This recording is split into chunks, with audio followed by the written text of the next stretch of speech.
Welcome back, you all, for CHD 208, Administration of Child Development Program.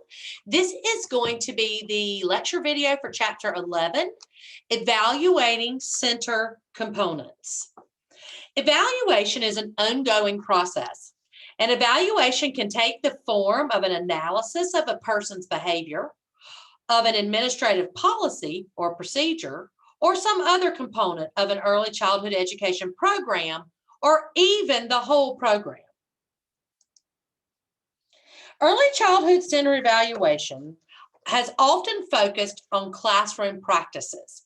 However, current understandings of center effectiveness indicate that the overall administrative procedures and policies and the ways in which these are implemented ultimately relate to the quality of care and education that children receive at the center. The main purpose of evaluation of the center's administration is to ensure good quality child care. As the director and the staff work together to create an evaluation system, they consider what will be evaluated and why. They determine the intended audience for the evaluation plan. Will all or part of it be available to families, to all of the staff, the board members, the funders, and the general public? Or will it be available in-house only? What does each of these groups need to know, and what are they entitled to know? How will the information be used? Issues of confidentiality must be considered and must be specifically mandated in the center's policy manual. All who have access to information must agree to this overreaching and overarching policy. Moreover, adopting the NAEYC Code of Ethical Conduct, its supplements and statement of commitment will provide guidance when ethical dilemmas are encountered. So if you turn to the Appendix A, which is in page 353 of your textbook, you will find that ethical code of ethical conduct that we just talked about, that NAEYC puts out. And an overview of that is simply to know that it will outline for you the core values of ethical behavior and working with young children. It will also offer you guidelines for responsible behaviors and set common basis for resolving dilemmas that you may encounter in the early childhood classroom. An early childhood education evaluation plan involves three components: the staff, the children, and the total program. A plan for each of these components includes deciding who will evaluate what, as well as how and when the evaluation will be conducted and for what purposes it is being done. Staff evaluation. The director's role in staff evaluation is to observe and analyze the work of a staff person, encourage the development of that person's strengths, and look for ways to promote growth in their weaker areas. If the weak areas considerably outweigh the strong areas, then the director must terminate the employment of that individual, because the director's role is to promote growth rather than to provide total on-the-job training. The staff member's role is to work out the details of meeting the agreed upon goals and to implement those plans. Some directors observe each teacher weekly, bi-weekly, or monthly, and then have a conference informally after making the observation. The director may be taking some notes during their observation because they were useful in helping to fulfill the specific objectives that have been set, and then they are shared with that employee as they determine kind of their professional development plan. Although the terms assessment and evaluation are often used as synonyms, let's take a look at the actual definitions of assessment and evaluation. Assessment is the actual process of gathering information about children to make educational decisions. Evaluation, however, is the process of making judgments about the merits, value, or worth of educational programs, projects, materials, or techniques. Okay, so basically, what we're saying is assessment is that's the process we use to gather information about the child. Okay, evaluation is where we take almost like all of the assessment measures that we've done with the children and we look at them to actually evaluate the worth of our program, the value of our program and our projects, the techniques we're using to teach the children, the materials we're using. So we're looking at that and we're evaluating it to see so that we can make a good judgment on our total program. The major goal of an early childhood education center should revolve around the expectations about the development of children. The evaluation most commonly thought of to demonstrate the total program's efficacy is child outcomes. Assessment of young children's development has always been the responsibility of early childhood programs, and therefore early childhood assessment should focus on all areas of development. Child assessment may involve an individual child, all of the children involved in a center, or all of the children that may be funded by a particular organization or agency.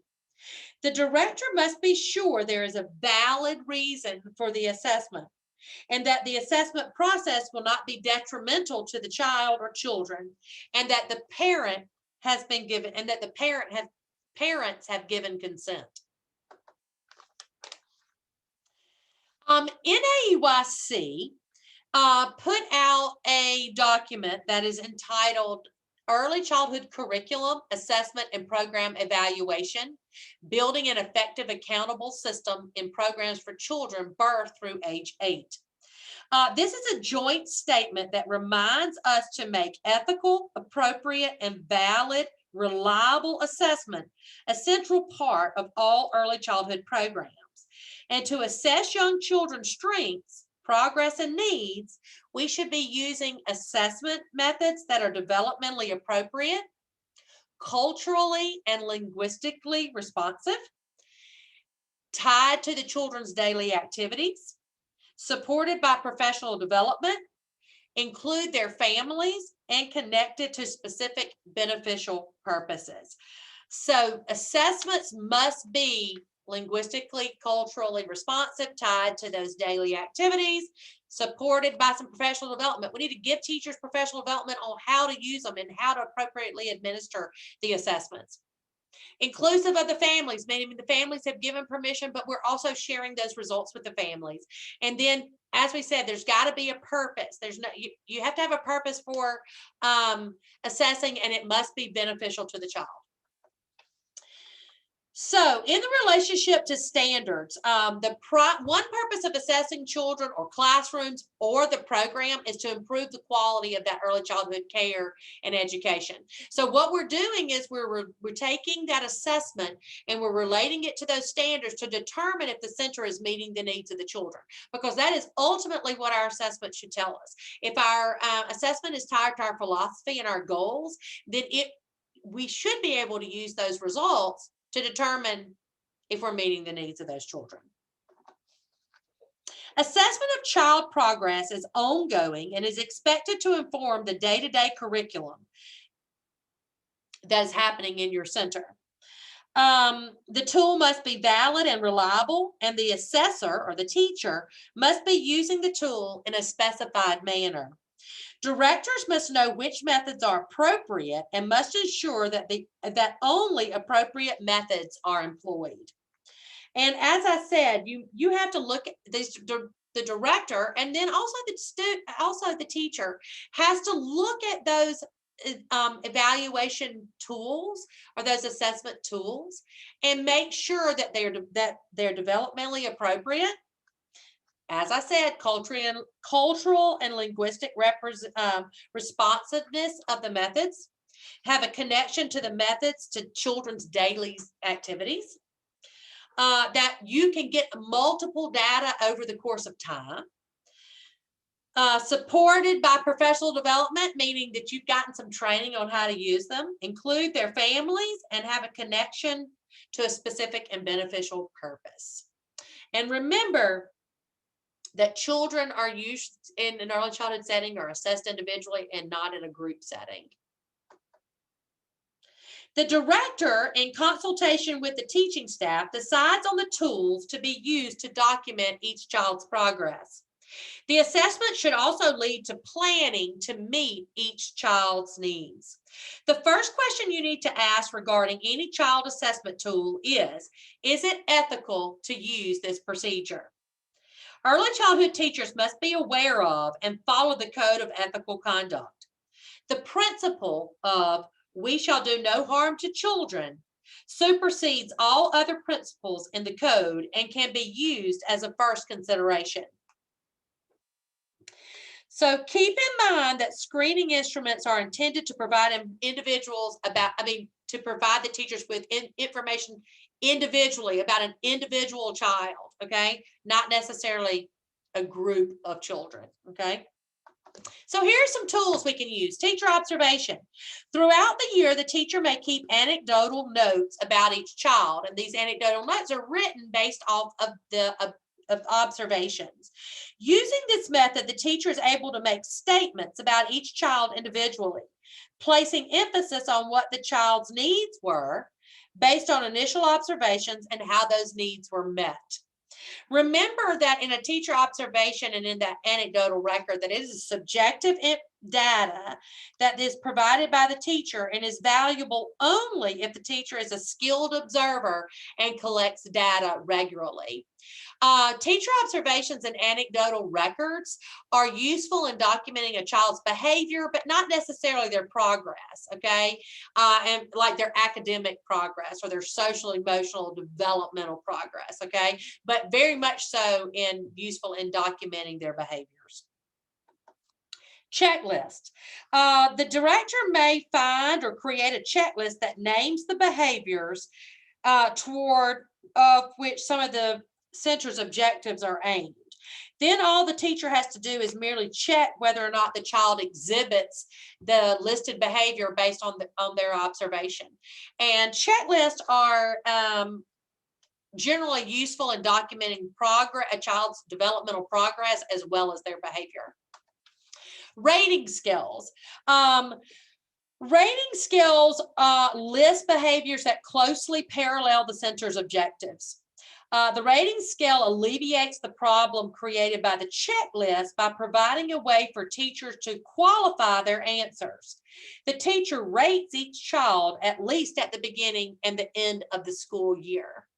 One of the problems that comes with the rating scale is that sometimes teachers may or may not interpret the categories the same. Okay, so they may interpret what constitutes always versus sometimes versus not yet, or a 1, 2, 3, or 1, 2, 3, 4, 5. Okay, so there needs to be some really clearly defined guidelines about what is always. Never makes a mistake or can make one mistake. What constitutes sometimes or not yet, or what constitutes a child being rated a 1, a 2, or a 3. Okay, and a rating scale is useful in documenting a child's progress, developmental progress, as well as their behavior. Portfolio is a type of assessment that can provide valuable information about each child. Portfolio is a tool that can be used to collect documentation of a child's growth and development over time. However, a portfolio is more than just a compilation of unrelated writing samples, photographs, drawings, okay? You need to be, while you're doing needs to be a systematic approach to it. So like you need to be making sure you gather things that show growth of one skill or type of skills set over the course of time, okay? And portfolios are useful in documenting a child's progress, but not necessarily useful in documenting their behavior. Okay, so you see how you can see the difference because you're actually gathering documents that show that developmental progress. Standardized testing is like what you may remember as a child, the SAT-10, the ARP, taking the ACT to get into college, that kind of thing. Several reasons is typically that we don't see this so much in an early childhood classroom is that young children can't be tested in a group because they can write only in a limited way, if at all, okay? And sometimes in a group situation, they have trouble attending to the type of test form that a standardized test would be, okay? So typically you don't see standardized testing done in an early childhood setting. The program goals of the center and the program itself are designed to fulfill the particular needs that the center was established to meet. At the evaluation time, the needs, the goals, and the program are evaluated as part of the center's overall evaluation system. At regular intervals, the community's needs must be assessed so that the center can plan for current and future populations. And one thing you may see within centers is accreditation.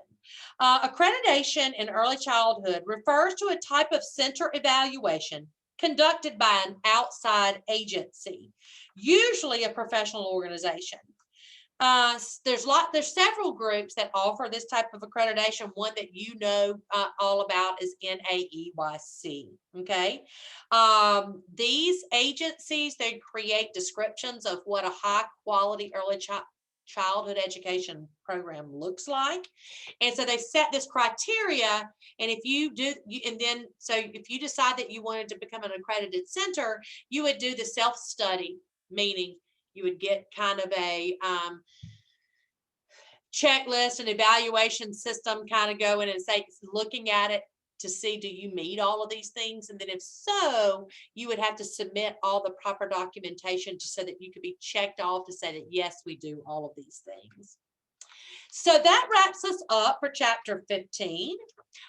If you have any other questions, please don't hesitate to reach out to me or your instructor, and make sure that you look at all of the other materials listed in your Blackboard course, the PowerPoints, the supplemental materials, before taking the chapter 15 quiz.